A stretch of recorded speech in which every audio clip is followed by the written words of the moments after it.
Hello friends, welcome to Data Pandit. Today we are going to talk about AWS DynamoDB. So DynamoDB is a NoSQL document-based database wherein data is stored as a JSON key value pair. So we have already discussed about two video sessions on DynamoDB.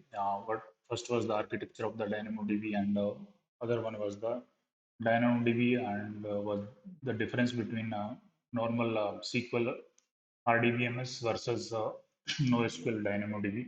So today we are going to talk about how DynamoDB can be connected through a client application, client-side graphical user interface, which is called NoSQL Workbench, and how we are going to connect it, then how we are going to create the model using NoSQL Workbench and commit that model into the DynamoDB, and we can see through that model into the using AWS Management Console and the tables around it.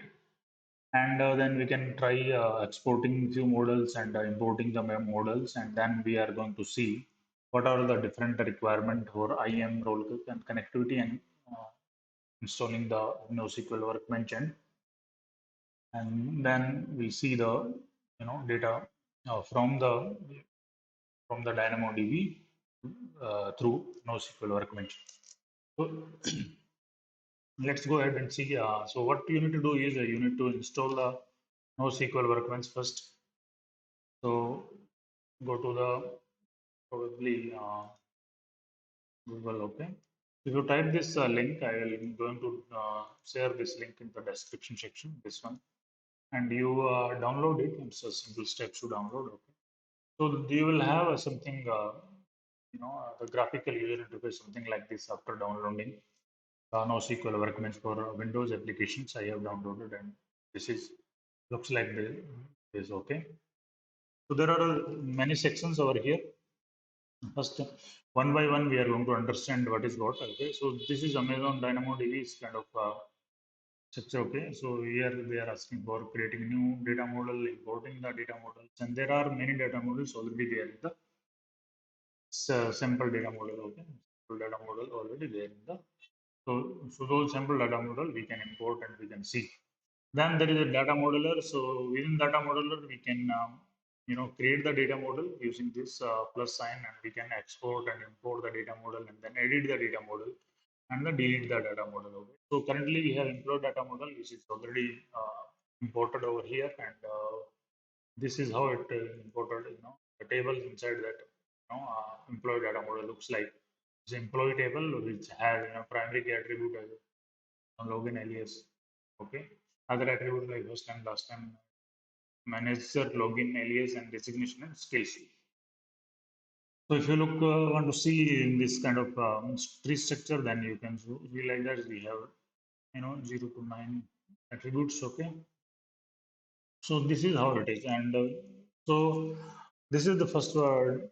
We can do the data modeling using the NoSQL workbench. So data modeling is nothing but it's a structure of the table, how the few related metadata about the tables, and then the table metadata and the data itself. So the structure of the table basically. So as and according to the structure of the DynamoDB. Okay. And then we have a data visualization. We can visualize the data. So you see this employee data sets. We have shown the records, first name, last name, first name, last name. The manager, what is alias. This is the different report like structure, and name report based on names. Okay, in the employee data. Okay. So and then there is an operational builder. Operational builder is used to you can knows provides this graphical user interface for us to develop the test queries on DynamoDB. So we can use the operational builder to view the and explore and query the data set. So we this provides this editor. So using the party SQL, we can just now it is connected to the DynamoDB. This is a management console. Let's say go ahead and see. console DynamoDB. So if I look at the DynamoDB and I have one table called test lab already created. So just now I have just like I have created a table. So if you click on table and create table, I just create table. You can give them table name and primary key, and then if you want to have a sort key, then give the sort key and create the table just like that. Very simple. So similarly, for that reason, I have created one table and I don't have anything over here in the table basically. No data as such as of now. See the data, there's nothing. So if this NoSQL workbench is connected already, and I will going to show how what we need to do to connect the SQL workbench to the DynamoDB. Okay. And then, so using this operation builder console, operation builder, a tab, you can give the participle statement against your tables in, situated in your DynamoDB. You can use the transactions. You can using this wizard, and you can use the batch operations on this table. Okay. So now let's understand how we are going to connect. So if you want to connect to the DynamoDB. So we need to, create the connection, go to the visualizer and go to the operation builder, and then you have to add connection. Okay. You go to add connection, and this is going to be a remote DynamoDB local. If you have downloaded the version of DynamoDB in your local machine, then you are going to use this one. But currently we have a remote DynamoDB which is created in our AWS console. So we are going to connect with that. So what is asked is connection name. This is okay, fine. A region name we can give whatever region we have DynamoDB this one created. Okay. All right. Then what we need to do is we need to give the, let's say this two because I this DynamoDB created in the Oregon region. So Oregon is called that one is US West 2. Okay. So this the literal string is US West 2. You need to give then AWS access key ID, AWS secret access key, and session token, and IAM role, and this one. So these details, which one by one we are going to take. Okay. So how we are going to receive access key ID and the secret access key and IAM role and what is what. Okay. So what I have done is I have, let's go to another window of AWS console. Look in and some user US West 2. I'm writing login and go to the IAM. What IAM role is required for DynamoDB connectivity via SQL Workbench is you need to create one user which has full access to DynamoDB. So I have created the test DynamoDB which has full access to the DynamoDB. So this is the user ARN, and whenever you create the user, you will be they will be giving the access key ID and secret key. So let's go and go to and click on the users and add users. So I create one user. Let's say test user. Test user.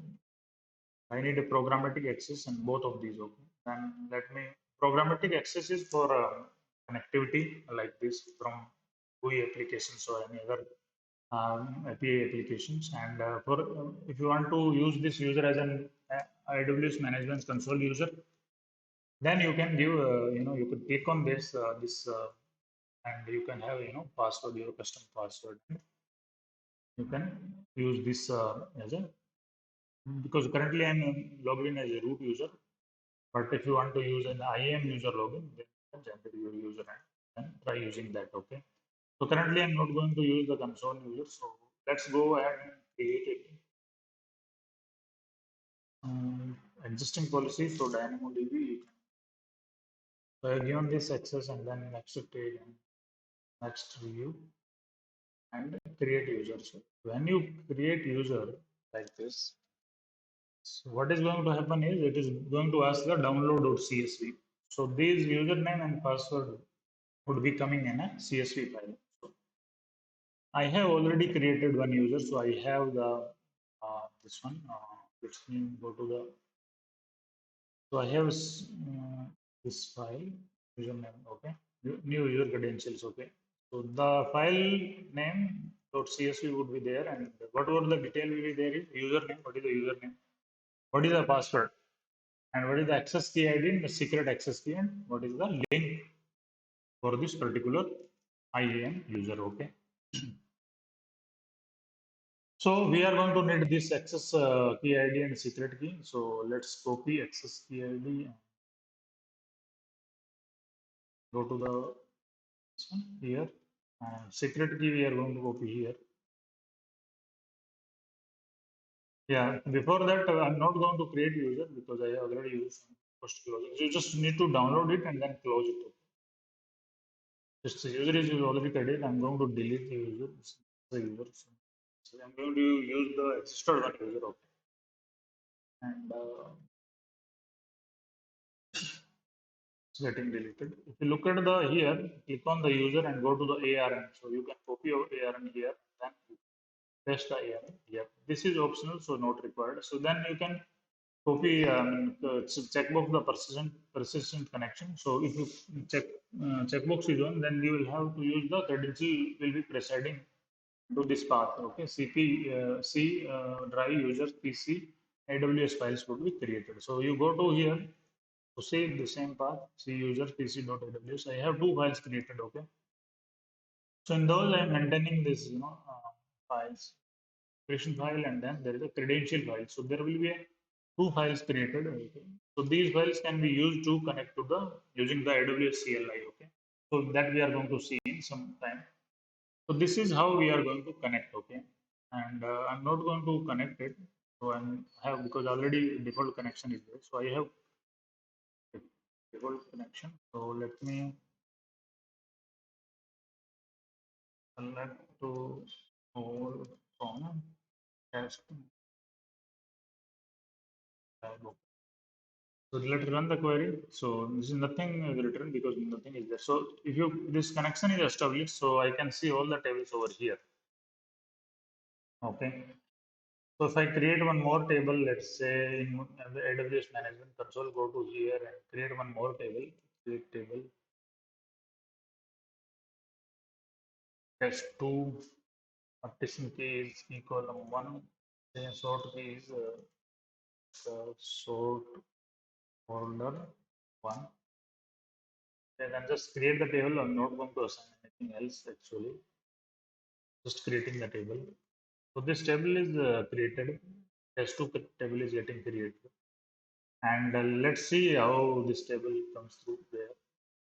Let's see this table has been come. Okay. So if you go to the party SQL, expand the operation. So we can do the test two. So we can select the particle operation. This is a SQL like language. Okay. That is also we have already discussed. Probably, or we are going to discuss in the next season of videos. What is particle and what are the particle operations to discuss. So whatever I can access the AWS management console using, so I have the CSV and using those details, I can access the AWS management console using the NoSQL workbench. So using that, I can give the different operations. So let's look at the importing one of the DM model. Let's say I put in the credit card. Okay, I am imported model is loaded. Okay, let's see what is where it is loaded. Okay, visualize it. So this model is imported. Okay, let's commit this model. Okay, selecting the default. Let me try to commit it. So whenever you commit the this model, this would be reflected over here. Okay, that table will be coming in over here. So it's going to take time. So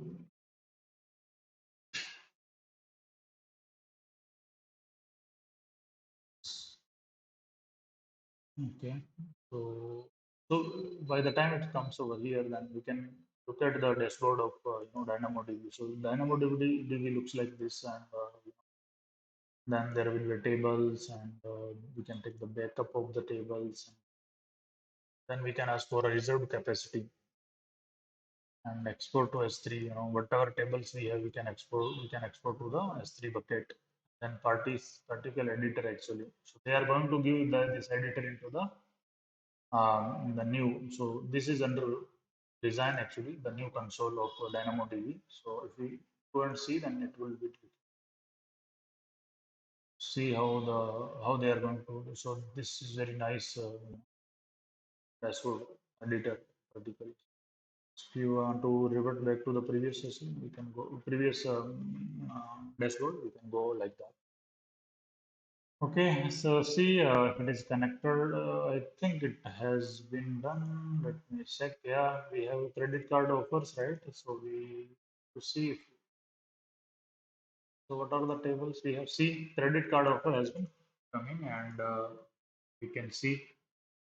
So let's see. I mean, yeah, let me see the visualizer, then operational builder, and expand it.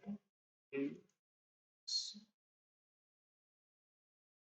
So how this table looks like, you know. So likewise, we can export and import the models. Okay, you can create your own model and you can import it. Okay, and regarding the structure of the models and regarding the structure of the tables, we are going to see in our next session of video. So with that, thank you so much. Please subscribe my channel.